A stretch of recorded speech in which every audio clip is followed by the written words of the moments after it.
सर्वेभ्यो नमो नमः। छात्रों, आज हम त्रैमासिक परीक्षा 2022-23 सामाजिक विज्ञान का संपूर्ण पेपर हल करेंगे, प्रश्न नंबर 1 से 23 तक। तो चलिए शुरू करते हैं। सबसे पहला प्रश्न है, सही विकल्प चुनिए। इसका पहला प्रश्न है, निम्न में से आरक्षित वनों का सर्वाधिक क्षेत्र किस राज्य में स्थित है? राजस्थान में, पंजाब में, उड़ीसा में या मध्य प्रदेश में? तो इसका उत्तर हो जाएगा मध्य प्रदेश। मेटरनिक चांसलर था जर्मनी का, इटली, इंग्लैंड या ऑस्ट्रिया का? तो इसका सही उत्तर होगा ऑस्ट्रिया। एशिया को यूरोप और उत्तरी अफ्रीका से जोड़ने वाले मार्ग को किस नाम से जाना जाता है? एशियन मार्ग, सिल्क मार्ग, अफ्रीका मार्ग या व्यापार मार्ग? तो इसका उत्तर है सिल्क मार्ग।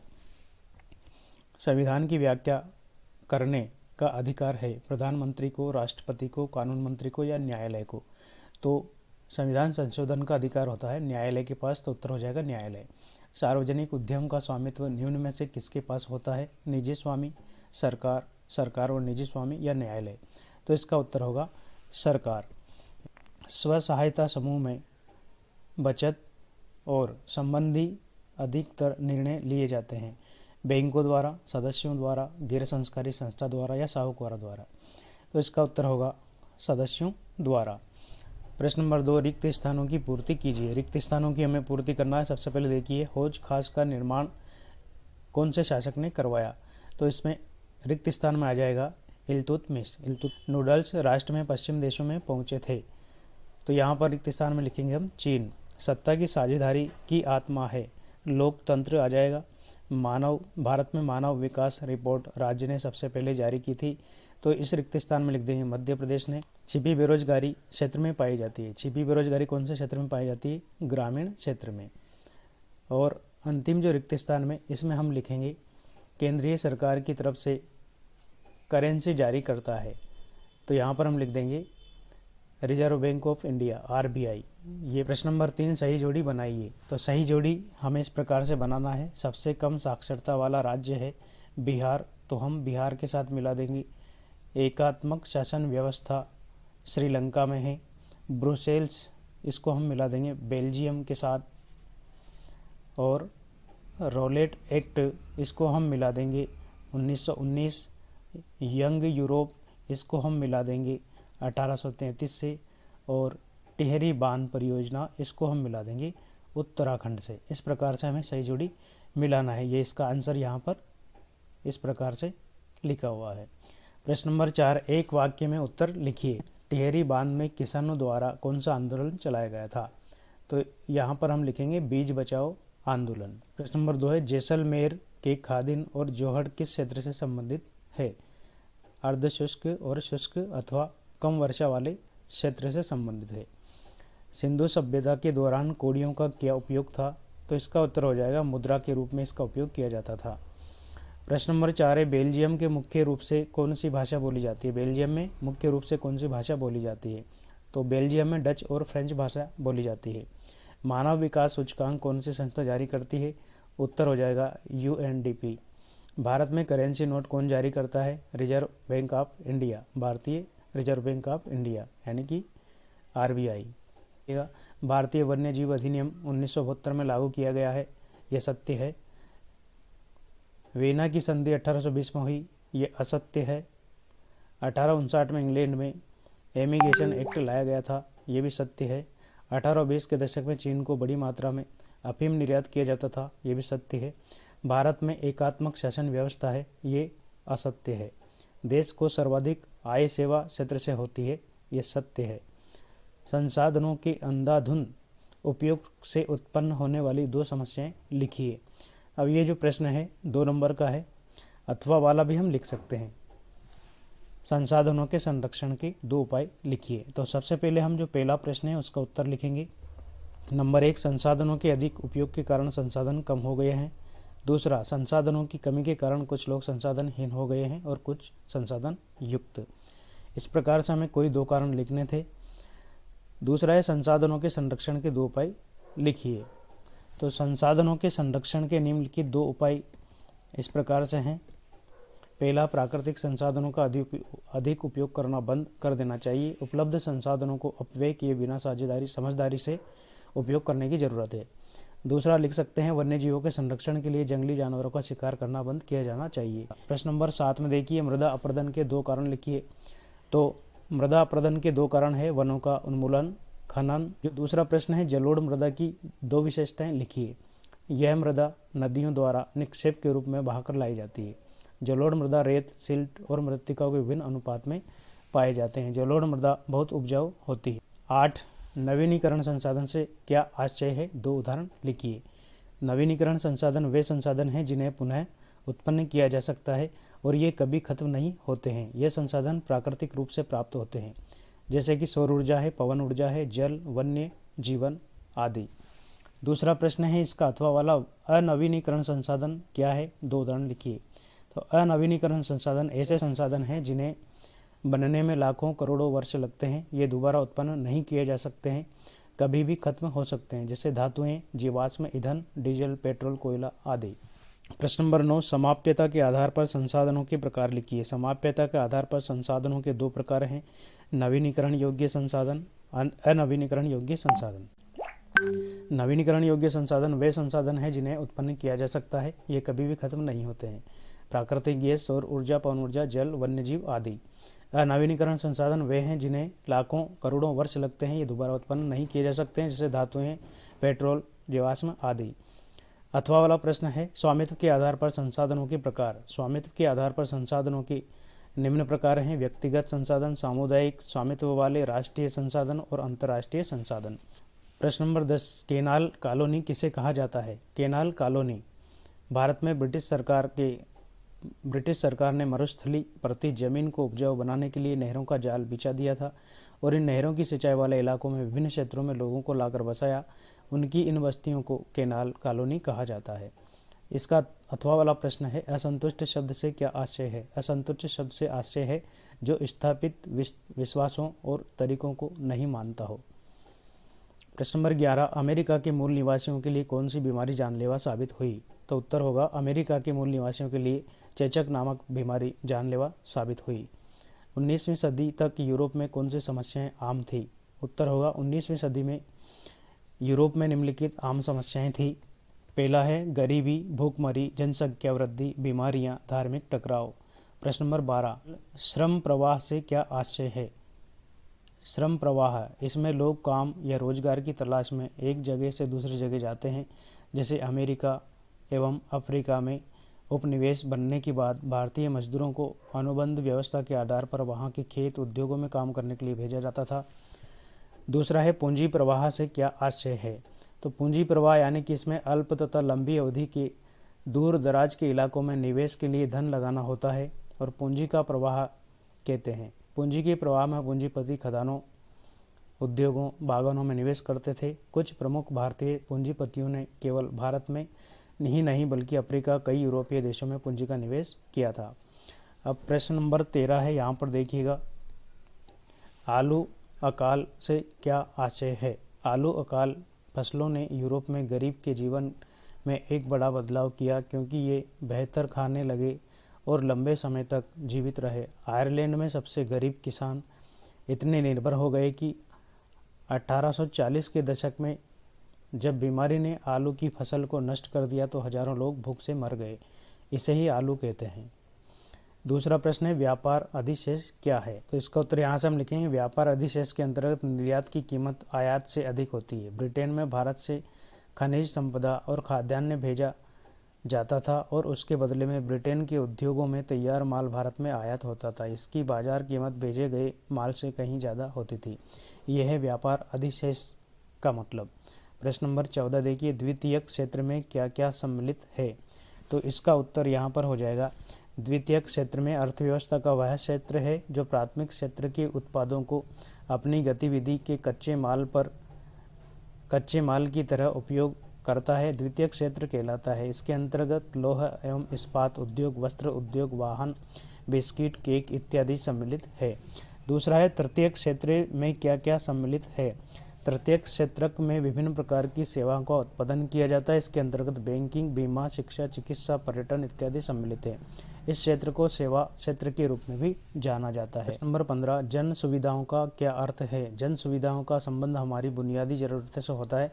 भारतीय संविधान में पानी, स्वास्थ्य, शिक्षा आदि अधिकारों को जीवन में अधिकार का हिस्सा माना गया है। इस प्रकार सरकार की एक अहम जिम्मेदारी ये बनती है कि वह प्रत्येक व्यक्ति को पर्याप्त जन सुविधाएं मुहैया करवाएं।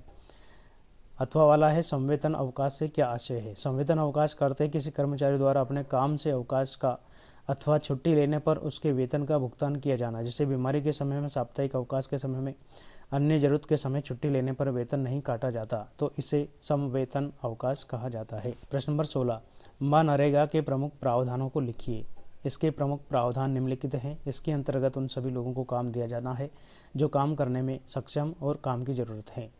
इसके अंतर्गत ग्रामीण क्षेत्रों में 100 दिन का रोजगार 1 वर्ष में उपलब्ध कराया जाता है। रोजगार उपलब्ध न करा पाने की स्थिति में आवेदक को बेरोजगारी भत्ता दिया जाता है। इसके अंतर्गत उन कामों को महत्ता दी जाती है जिनमें भूमि का उत्पादन बढ़े। अथवा वाला प्रश्न है, मनरेगा का 100 दिन रोजगार योजना क्यों कहा जाता है।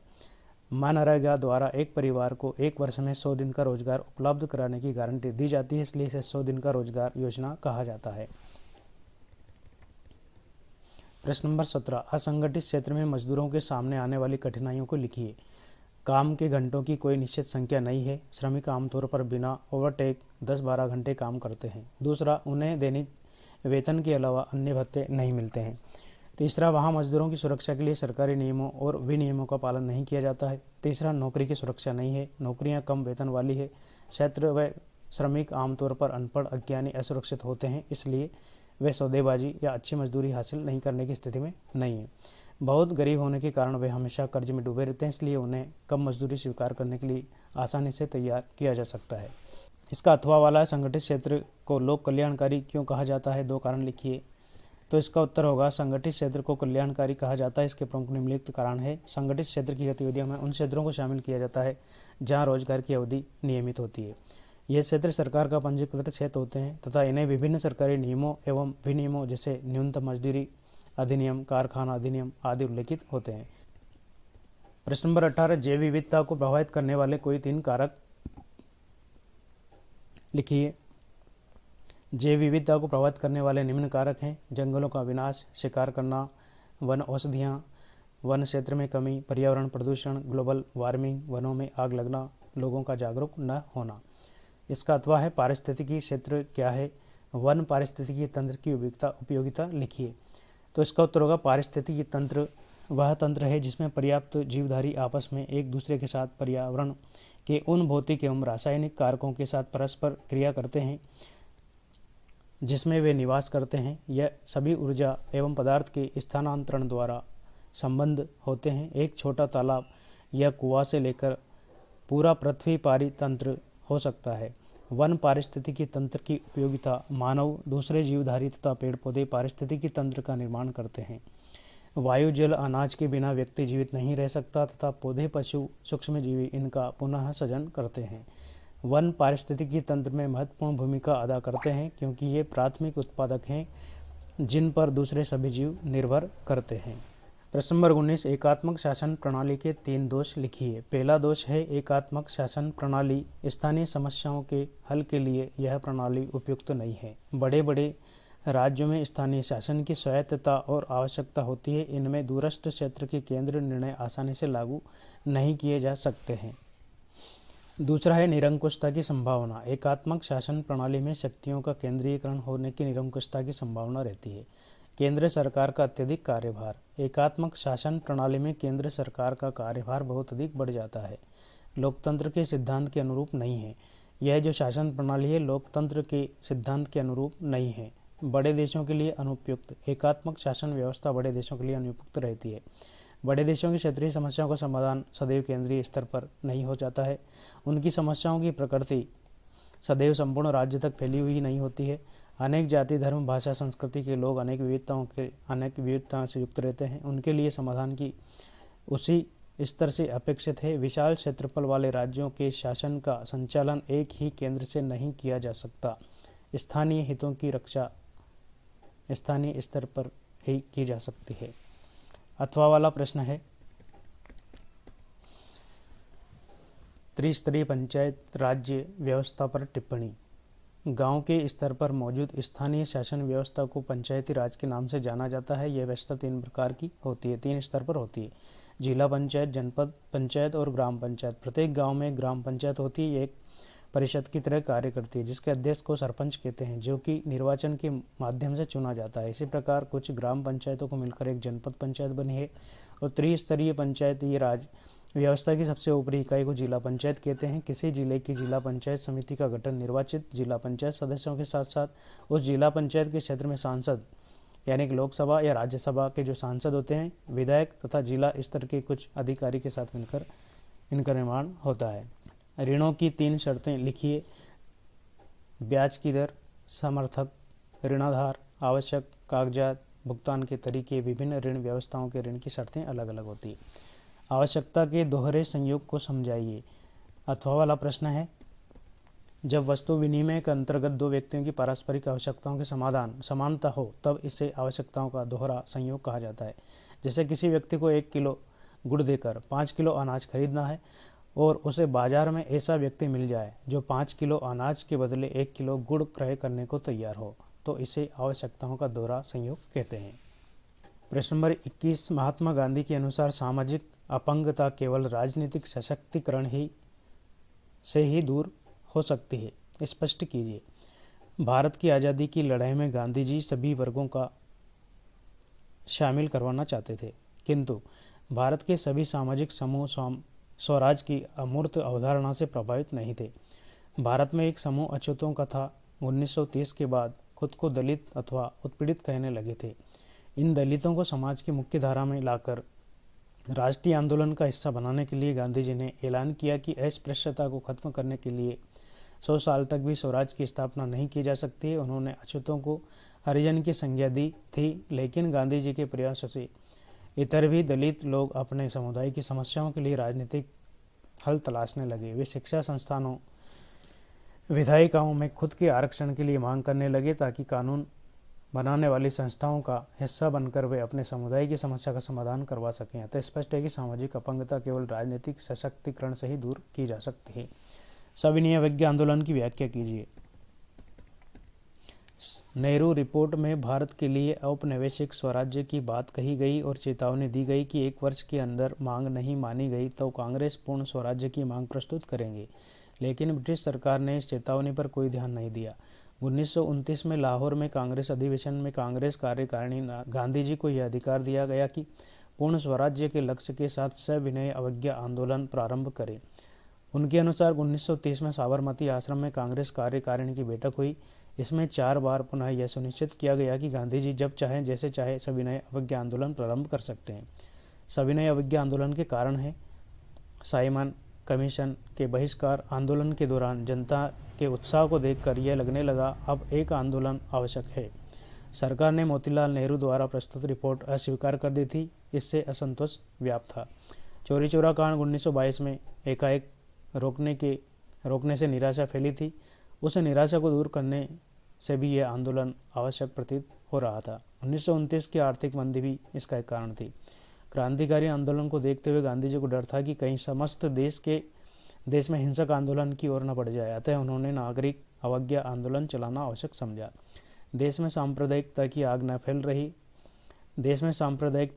भी फैल रही थी। इसे रोकने में आंदोलन की अहम भूमिका थी। यदि वह मांगे नहीं मानता तो एक सशक्त आंदोलन का सामना करने के लिए तैयार हो जाना चाहिए। अंग्रेज सरकार द्वारा कोई ध्यान नहीं देने पर आंदोलन प्रारंभ कर देने का निर्णय लिया गया और लक्ष्य नमक कर को समाप्त करना रखा गया। आंदोलन का आरंभ 12 मार्च 1930 ईस्वी को गांधी जी ने नमक कानून तोड़ने के उद्देश्य से अपने चुने हुए 78 साथियों को लेकर गुजरात के समुद्र तट पर स्थित दांडी नामक गांव को प्रस्थान किया। 6 अप्रैल को उन्होंने दांडी समुद्र तट पर स्वयं नमक का कानून उल्लंघन कर सत्याग्रह का शीर्षक किया। जगह जगह सार्वजनिक सभाएं हुई।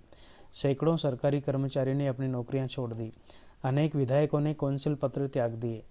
महिलाओं ने शराब और अफीम की दुकानों पर धरने दिए। अनेक गुंडों की मार सही। विदेशी कपड़ों की होली जलाई गई। नवयुवकों ने सरकारी स्कूलों और कॉलेजों को त्याग कर राष्ट्रीय शिक्षा को अपनाया। कहीं कहीं किसानों ने लगान देना बंद कर दिया। बम्बई में अंग्रेज और व्यापारियों की मिलें बंद हो गई। गांधी जी ने आह्वान पर लोगों ने जाति भेद छुआछूत को समाप्त कर देने का बीड़ा उठाया। समस्त सरकारी कार्य ठप हो गए। 1930 तक सारा देश विद्रोह के पथ पर चलता हुआ दिखाई दे रहा था। सरकार का दमन चक्र।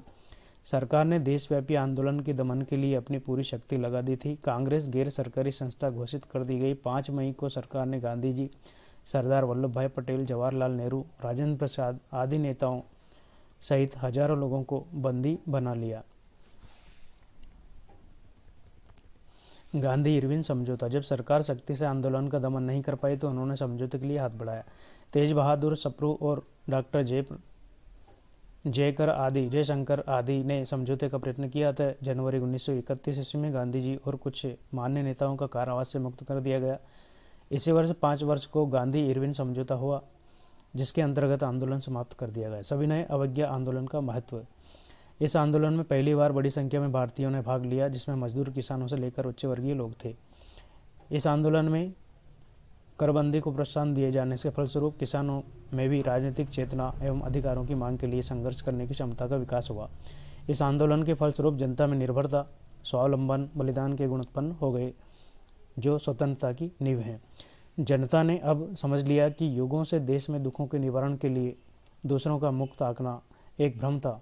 जब अंग्रेजों ने वायदों और सद्भावनाओं में भारतीय जनता का विश्वास नहीं रहा, अब जनता के सारे वर्ग स्वतंत्रता चाहने लगे थे। इस आंदोलन में कांग्रेस की कमजोरी को भी स्पष्ट दिया है। प्रश्न नंबर 22, भारत छोड़ो आंदोलन की व्याख्या। भारत छोड़ो आंदोलन क्रिप्स मिशन की असफलता एवं द्वितीय विश्व युद्ध के प्रभाव में भारत व्यापक असंतोष को जन्म दिया। इसके फलस्वरूप गांधी जी ने एक आंदोलन शुरू किया, जिसमें उन्होंने अंग्रेजों की पूरी तरह से भारत छोड़ने को जोर दिया। वर्धा में 4 जुलाई 1942 को अपनी कार्यकारिणी में कांग्रेस का कार्य समिति ने ऐतिहासिक भारत छोड़ो प्रस्ताव पारित किया, जिसमें सत्ता का भारतीयों को तत्काल हस्तांतरण एवं भारत छोड़ने की मांग की गई। 8 अगस्त 1942 को मुंबई में अखिल भारतीय कांग्रेस समिति ने इस प्रस्ताव का समर्थन किया, जिसमें पूरे देश में व्यापक पैमाने पर एक अहिंसक जन संघर्ष का आह्वान किया गया। इसी अवसर पर गांधी जी ने प्रसिद्ध करो या मरो भाषण दिया। भारत छोड़ो के इस आह्वान ने देश के अधिकतर हिस्सों में राज्य व्यवस्था को ठप कर दिया। लोग स्वतः ही आंदोलन में कूद पड़े। लोगों ने हड़तालें और राष्ट्रीय गीतों और नारों का समर्थन किया, जुलूस निकाले। यह आंदोलन वास्तव में एक जन आंदोलन था, जिसमें छात्र, मजदूर, किसान जैसे 1000 साधारण लोगों ने हिस्सा लिया।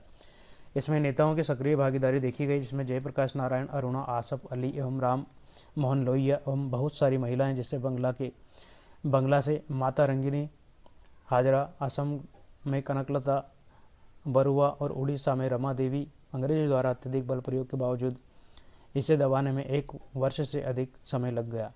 अथवा वाला प्रश्न का उत्तर है, साइमन आयोग का मुख्य कार्य भारत की संवैधानिक प्रगति यानी कि सरकार व्यवस्था, शिक्षा एवं अन्य मुद्दों का अध्ययन कर उसे सुधार एवं सुझाव पर रिपोर्ट देना था। साइमन आयोग के मुख्य सुझाव निम्नलिखित थे। भारत में एक संघ की स्थापना हो, जिसमें ब्रिटिश, भारतीय प्रांत और देशी रियासतें शामिल हो। केंद्र में उत्तरदायी शासन की व्यवस्था हो। वायसराय और प्रांतीय गवर्नर विशेष शक्तियां दी जाए। एक लचीले संविधान का निर्माण हो, किंतु इसके माध्यम से भारत स्वराज्य की बात स्पष्ट न करने तथा एक भी सदस्य भारतीय न होने के कारण इसका विरोध किया गया। प्रश्न नंबर 23, भारत की सीमा कर मानचित्र में निम्नलिखित को अंकित कीजिए। तो यहाँ पर देखिए, अथवा वाला भी कर सकते हैं, खेतड़ी, टिहरी बांध, पेरियार राष्ट्रीय उद्यान या मयूरभंज आदि। तो यहाँ पर देखिए ये मैप है।